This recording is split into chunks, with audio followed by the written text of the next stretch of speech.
የወይዘሮ ሜላት ጣጣ አላለቀም ማለት ነው። ወይዘሮ ሜላት እንግዲህ ጽዮን ተፈታ ወደ ቤቷ መጥታለች። ጽዮን ተለቃለሽ፣ ግን ያው ተለቃለሽ ማለት አይቻልም። ረዘም አድርጎ ስላሰራት ነው ማለት ነው። ጽዮንን ምቾት የሚሰጣት አይመስለኝም። ከዛ እንግዲህ ሰላም እንደምታዩት እንዳናቷ ትንኩሽታ ናት። ማሰብ ማስተንተን ማን እንዳገታት ቀስ ብለው ራሱ መጠየቅ ነበረባቸው። ግን አሁን የሚያስመስልባት ሲሆን የዝራ እንትን ሀናን መቅረብ የክፋት ሆን ብሎ እንደቀረባት የሚያጠራጥር ሆነ ማለት ነው። እንግዲህ የዝራ የሚያውቀው ነገር የለም በነገራችን ላይ ልክ እንደ ሀና። ግን አሁን እሷ አጋጣሚ ነገሮች ሲበላሹ ጽዮንን መልቀቁ በቃሉ ወደ እሷ እያላከከባት ነው ማለት ነው። ከባድ ነው ወላሂ። እና የነ ወይዘሮ ሜላት ነገር ምንም እንትን የለም። እንግዲህ አይታችኋል ከሽምግልናው በኋላ ያሴርን መቆያ ነው የምታደርገው። በነገራችን ላይ ሀና እዚህ ላይ እንኳን ብዙ ስህተት አላት። ወይ ቁርጡን አትነግረው፣ ወይ ወንድሜ ነህ ብላ እንትን አትለው፣ ወይ ደግሞ እሱን ልቡን የሚነካ ነገር ማለት ልቡን ስብር የሚያደርግ ነገር ማሳየቷን አተው።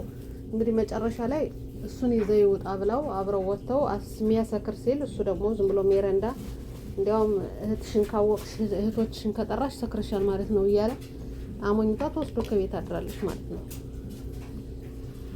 አንድ ወንድ እና ሴት አንድ ላይ ሲተኛ ምንም አላደረጉም ማለት ምን ማለት ነው እያለ እንግዲህ አቶ ኖላዊ አይታችኋል። እሱ ፋኑስን ሂዶ አስረግዞ የለ ቸኳላ ናቸው። በነገራችን ላይ አቶ ኖላዊ እኔ የተረጋጋ ይመስለኝ ነበረ። ያው ስህተት ቢሆንም እንትን ማለቱ ግን የዛን ሰዓት ነበረ ስትወጣ መከልከል፣ ስሜቷ እንደተነካ ስላወቁ ወይ መከልከል ወይም ደግሞ ወደ ቤት ይዛሃት ሄዱ ብሎ ተከትሎ ሄዱ ከቤት ሌላ ቦታ ይዛት እንዳትሄድ ማለት የነበረበት አቶ ኖላዊ የዛን ሰዓት ነበረ። አሁን ከሆነ በኋላ እንትን ማለት አስፈላጊ አይደለም።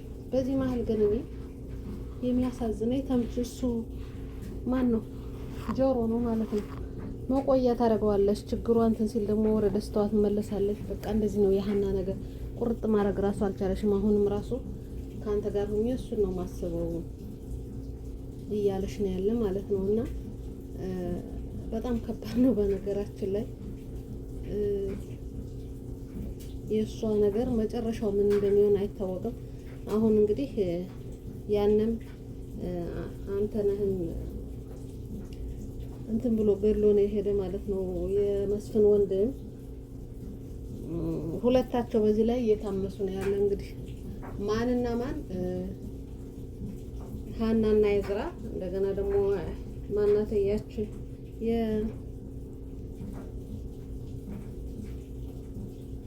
እሷ ጽዮን ማለት ነው። የጽዮን እስከ ሂቷ ድረስ በእነሱ ስበብ እየተተማመሱ ነው ያለ ማለት ነው። አሰላሙ አለይኩም ወራህመቱላሂ ወበረካቱ። ውድና እየተከበራችሁ የፌርዶስ ቻናል ተከታታዮች ላይክ፣ ሼር፣ ሰብስክራይብ ለምታደርጉልኝ እህቶቼ ወንድሞቼ በጣም ነው ማመሰግነው። ዞር ብላ መታታ የለም ተካታኝ ያለ ወላሂ ብዙ በቃ እየገባው አይደለም። አሁን ለዚች ራሱ የተወሰነች ደቂቃ ወስጄ እንትን እላለሁ። ሲመቼ ደግሞ ገብቼ እህቶቼን ጎብኘት አደርጋለሁ። አሁን ላይ ትንሽ አልተመቻቸልኝም። ክላሴ ላይ ኔት የለም። እንደዛ ሲሆን ሰዎችን እየዘየርኩ አይደለም። አፉ ይበሉኝ እህቶቼ። እርግጥ እነሱ ሰዓታቸውን ሰጥተው እየመጡ እኔ ግን ወላሂ እንትን እያልኩ አይደለም። አልመቸኝ አለ ወላሂ ሰዓት አጣሁ ለምን እንደሆነ አላውቅም። እና አፉ በሉኝ ለማለት ያህል ነው። ሸር ለምታደርጉ ወዳችሁ ፈቅዳችሁ መታችሁ ቤቴን ስለምታዩልኝ አመሰግናለሁ። ሁላችሁንም አላህ ይጠብቃችሁ። አንድ ቀን ፌመስ የምንሆንበት ቪዲዮ ብቻ ለቀን ማንጨናነቅበት የአንድ ቀን የሚያበላና ሊሆን ይችላል ኢንሻአላህ። ተስፋ ሳንቆርጥ የምንሰራ ሁላችሁም ላይክ አድርጉ። እና የወይዘሮ ሜላትና ድራማ ያስጠላል። አሁን ላይ ያስጠላ ነው። ደህና ይመጡና መጨረሻ ላይ ያበላሹታል ማለት ነው። አሁን ነገሮች ኮተት ለማድረግ ያህል መሰለኝ እንትን የሚሉ ያለ ይሄ አሁን ደግሞ ጽዮን የመጣሽ ነገሩን ለማራዘም ይመስለኛል እንደኔ ማለት ነው። ለማራዘም ነው የሚመስለኝ እንደኔ ጽዮን አሁን የመጣሽው ለዛ ይመስለኛልና የጽዮን መምጣት ነገሮቹ እንዲራዘም የሚቋረጥ አይደለም፣ ገና ይቀጥላል ማለት ነው። ግን ነገሩ እየተበላሸ ነው ያለው። እንደ መጀመሪያ እንዳመጣጡ አይደለም። አሁን ላይ ያለው የኖላዊ ድራማ ምጅምር አስተማሪ ነው። ትክክለኛ ታሪክ ይዞ የመጣ ነው የሚመስል። አሁን ላይ ግን እያበላሹት ነው ያለ ማለት ነውና ሀና እኔ አሁን አላሳዘነሽኝም። ሀና ያሳዘነኝ እንቶኔ ነው ይሄ ጆሮ የእሷ ልብ እንዳይነካ የእሷን ደስታ ስለሚወዳት ደስታዋን ይፈልጋል። እሷ ግን በየጊዜው ትሰራዋለሽ፣ ጥላው ትሄዳለሽ። በቃ በቤተሰቦቿ የመጣ ነገር እሱ ትርፍ ነው ማለት ነው። የፈለገ ቢሆን ብዙ ጊዜ ጥላው እየሄደሽ ነው ያለው ማለት ነው። እና አሁን እንግዲህ አቶ ኖላዊ ምንም አላደረጉም። አስክሬ ያለሽው እንዳልከው አይደለም። ፋያው ምንም አላደረገም። ጆሮ እንደዚህ አይነት እንትን የለውም። ጆሮ እኔ ነው የማውቀው። ቢሆን ኑሮ ደስ ይለኝ ነበረ፣ ግን አላደረገም። እንደዚህ አይነት ነገር ባልየ ነገር አልሰራም ብሎ አስረድቶ እንግዲህ ጆሮ ሽማግሌ ሆኖ አስታርቋቸዋል ማለት ነው። እርግብም ከዛ ቤት ሁና እንደገና የድሮ ክፋቷን ልትቀጥል ነው መሰል ከሰራተኛይቱ ጋር ከድንብላል ጋር ያው ተምቹንም ስለወሰደሽበት ሊሆን ይችላል እሱ ጋር መፍጥርግናት ከሀና ጋር ያላት ትይይትም ጥሩ አይደለም ማለት ነው። እንግዲህ እርግብ እነዚህዋን ከዛ ቤት ሲቀጥሉ ቤቱን ሊለቁላቸው ነው ወይዘሮ ሜላት፣ ወይስ ሌላ ችግር ደግሞ ተፈጥሮ ወይ ሰላም ትታሰራለሽ ወይ ወይዘሮ ሜላት ትታሰራለሽ ማለት ነው። አሁንም ሌላ ችግር አለ ማለት ነው።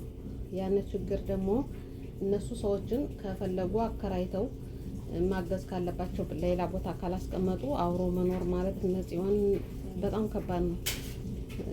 እርግብም ቢሆን ማለት ነውና አሁን ላይ ቀጣይ ያለው እንትን ምን እንደሚሆን እኔ እየታየኝ ነው። ደስ የሚል ነገር አይሆንም። እና ምን ተማራችሁ? አሁንኛው በተለይ ከ60 ጀምሮ እስከ 100 ያለው ነገር ዝም ብሎ ነው ያኔ የሚቋጭ ነገር የለውም። እንግዲህ አቶ ኖላዊ እንዳያችሁት ከፋኑስ ጋር ግንኙነት አደረገ። ፋኑስም ደግሞ አረገዝኩ አለሽ። እሱ በፈጣሪው የሚያምን ነው፣ ግን አይደለም ብሎ ዘራፍ አለ።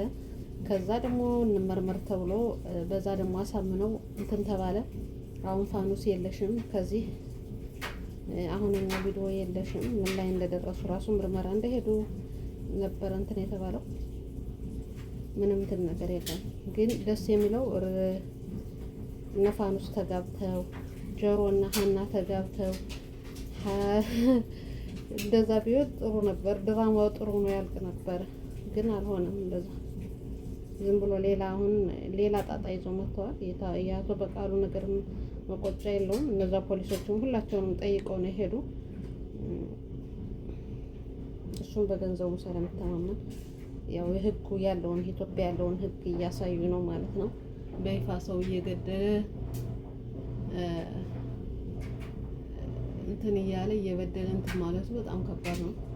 እንግዲህ አቶ በቃሉ ምን ፊት ለፊት ከወይዘሮ ሜላት ጋር ይገናኛሉ ወይስ በዚሁ እንደዚህ ዳር ለዳር እንዳሉ ይሄዳሉ፣ እንደዚህ እንዳሉ ይቀጥላሉ ብላችሁ ታምናላችሁ? እኔ ግን ፊት ለፊት አቶ በቃሉ ህግ ቀጥቶት ቢታይ ቢለፈልፍ ራሱ እሱ እንዳስገደለ ወይዘሮ ባዩሽን አሁን ቅጣቷን ጨርሳ ነው እንዴ እንቶኒ የወጣሽው እርግጥ እና ቢታይ ጥሩ ነው እንደዛ አይነት ነገሮችና ብቻ አልሙሂም ያኔ ደስ የሚል አይደለም። አሁን ላይ ያለው ድራማ የሚያስጠላ ነው ማለት ነው። ደስ እያለ አይደለም። እናንተ እስኪ የተሰማችሁን አሁን በሀና ሽምግልና ያን ነገር እንደሚከሰት ነው ያውቄ ነበረ። የሀና ሽምግልና በፊት የከሌ ልጅ ነው ስራው እንደዚህ ነው ብሎ ማጣራት ነው ወይስ እሷ ከወደደሽው ከሰዎቹ ምን አለ ተብሎ መጋባት ነው? ይሄ ነገር ነው ያልወደውም። በነገራችን ላይ ደጋግመው የሚሉት እንደዛ ነው። እሷ ከፈለገሽው ከአባቱ ከእናቱ ምን አላት የሚባል ነገር ጣጣ ይዞ መጣ። አለመተዋወቅ የራሳቸውን በገንዘብ በድርጅት የሚጣሉ ሰዎች ሳትና ገለባ የሆኑ ልጆቻቸው ሊጋቡ ሽማግሌ ሲሰደድ አቶ ኖላዊ የማያውቅ በነገራችን ላይ ሜላትም አታውቅም። እሱም እኔ በፊት የመሰለኝ የሚያውቅ የመሰለኝ እንዲራዘም ነገሮችን ከዛ የመስፍንም ወንድም ግደሉት ምናምን ሲል ሀና የእሷ ልጅ እንደሆነች የሚያውቅ መስሎኝ ነበረ፣ ግን አላወቁም። ዝም ብሎ ነው ማለት ነው አቶ በቃሉ የሚባለው። እና እናንተ ምን ተሰማችሁ? እስኪ እናንተ ጻፉ የተሰማችሁን። ሀናና ጆሮ አብረው ይሁኑ የምትሉ ጻፉ። ጆሮና ሀና አብረው ይሁኑ በቃ። ሀና እፎይ ማለት አለባት፣ ከዛም ማለት የለባት የምትሉ ከሆናችሁ ጻፉ ማለት ነው። በኮሜንት አስቀምጡ። አረ እንደዚህ እንዳሉ እንደተንዘላዘሉ መጨረሻው ያላማረ ነገር ይሁን ካላችሁ ደግሞ የእናንተ ጽሁፍ ነው እንትን የሚለው ማለት ነው። ምን ትላላችሁ ሀባይብ እና እህቶች? ሸር ላይክ አድርጉ። ሙቀቱ መጣ ሙቀቱ አልተቻለም። ሙቀት እየተቻለ አይደለም፣ መጥቷል። በቃ ስትከፍቱት ሙከይፉ አብሮ ነው የሚግለው። አላህ እንግዲህ ይጠብቀን። ራሳችሁን ጠብቁ። እንግዲህ ሙቀት ሲበዛ ከባድ ነው።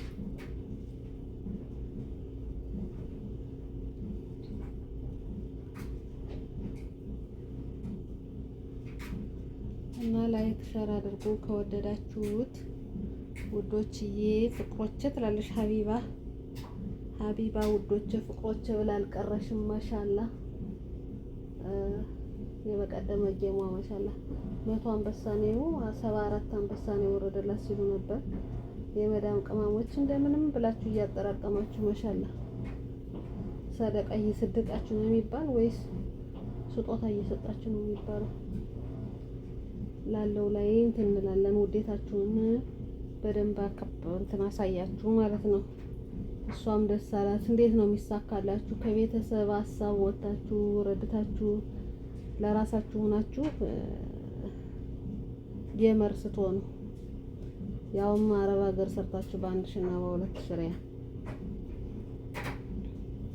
ጎበዞች ናችሁ ነው የሚባለው ወይስ ምንድነው የሚባል? እኔ አላውቅም። ብቻ የበቀደመው ጌም ደስ የሚል ጌም ነበረ ሲሉ ነበር በሁለታቸው በተጫዋቾቹ መሀል። እሷም ስታመሰግን ነበረ። ይሄን ያለካ በቃ እኔም ላገለግላችሁ ቃል ገባለሁ እናንተ ማንበሳችሁን ብሰውበት እያለች ነበር ማለት ነው። ደስ ይላል። ያው የምትሰራቸው ስራዎች ጥሩ ናቸው። አንዳንድ ገመና እየወጡ ነው እንጂ ባይሆን ልክ እንደ እንትን ናት። የህግ አካል የማያደርገውን እያደረገች ነው ያለ ማሻላ። ግን የሚረዱትንም ታስረዳለች ማሻላ። ከአግባቧ ከሰው ሚላትን ከአቋሟ ቅንጭማተር ጎበዝ መሆኗ ደስ ትለኛለች። ብዙ ሰዎችም እንትን ብለዋልና አሪፍ ናቸው ማለት ነው። ያው ሰሞኑን እንግዲህ እንደዚህ ነበረ። አላህ ሀገራችን ደግሞ ሰላም አላህ ያደርግልን። ምርጫውም እየደረሰ ነው እየተባለ ነው ያለ። ሰው ፍራቻ ላይ ነው ያለ። አላህ ሰላም ያድርገው፣ በሰላም ይላቀቅ። ማን የሚመረጥ ይመስላችኋል? ግን ማን ነው ለምርጫ ተወዳዳሪ እየቀረበ አለ? ግን ማለት ያው ሁሉም ጫካ ስለሆነ ነው። አላህ በሰላም እንዲላቀቅ ብቻ ዱአ አድርጉ። ያም ሆነ ብቻ ህዝቡን የሚጠቅም የማይቦጠቡጥ የማይገል ገንዘቡን የማያወድም አላህ ያድርገው እንጂ ኢንሻአላህ ናይጄሪያ መጥቶ ይግዛና ነው የሚመለከተኝም። ብቻ ሰላም ያመጣ ይሁን። ሰላም ነው የጠፋውን ሆዳም እየሆነ እንኳን ኢትዮጵያዊ ማለት ነው ሰላምን የሚያስከብር ከሆነ የሌላ ሀገር ዜጋ መጥቶ ሰላማን ካስከበረ ኢትዮጵያን ጥሩ ነው ቢያረጋጋት። ከኑሮ ውድነቱ ከሰላሙ ኧረ በስንቱ ሰው ተሰቃይቷል። የእውነት በጣም ተሰቃይቷል። ሰው እንደ ሰውነቱ ወጥቶ መግባት ካቃተው፣ ሰው እንደ ሰውነቱ የራሱን ሃይማኖት እንትን ማለት ካቃተው፣ በሀገራችሁ ላይ የተገፍታችሁ ስትኖሩ በጣም ከባድ ነው። በየቦታውን አክሱም ላይ ያለው ነገር ምንም መፍትሄ አላመጣም። አንድ ሰሞን ይለፈለፋል፣ መፍትሄ አልባ